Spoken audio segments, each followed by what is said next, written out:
कभी सोचा है, जिस भगवान ने पूरी सृष्टि बनाई वही एक दानव से अपनी जान बचाकर भागने लगे थे। ये कहानी है भस्मासुर की, एक ऐसे असुर की जिसे अपनी शक्ति पर इतना घमंड हो गया कि उसने भगवान शिव को ही चुनौती दे दी।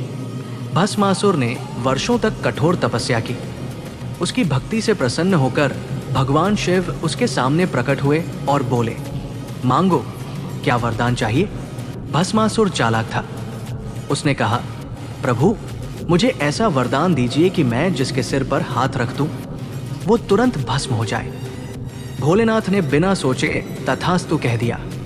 लेकिन वरदान मिलते ही भस्मासुर की नीयत बदल गई। वो हंसते हुए बोला, अगर ये वरदान सच है तो सबसे पहले मैं आप पर ही आजमाऊंगा। इतना सुनते ही कैलाश पर्वत पर हड़कंप मच गया। भस्मासुर शिवजी के पीछे दौड़ पड़ा और भगवान शिव अपनी ही दी हुई शक्ति से बचने के लिए तीनों लोकों में भागने लगे। तभी भगवान विष्णु ने मोहिनी रूप धारण किया।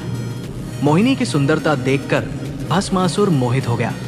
मोहिनी बोली, अगर मुझसे विवाह करना है तो पहले मेरे जैसे नृत्य करके दिखाओ।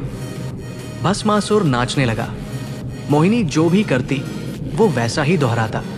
फिर मोहिनी ने धीरे से अपना हाथ अपने सिर पर रखा और भस्मासुर ने भी वही किया। जैसे ही उसका हाथ सिर पर पड़ा वो स्वयं भस्म होकर राख बन गया। तभी से कहा जाता है, अहंकार इंसान को अपनी ही शक्ति से नष्ट कर देता है।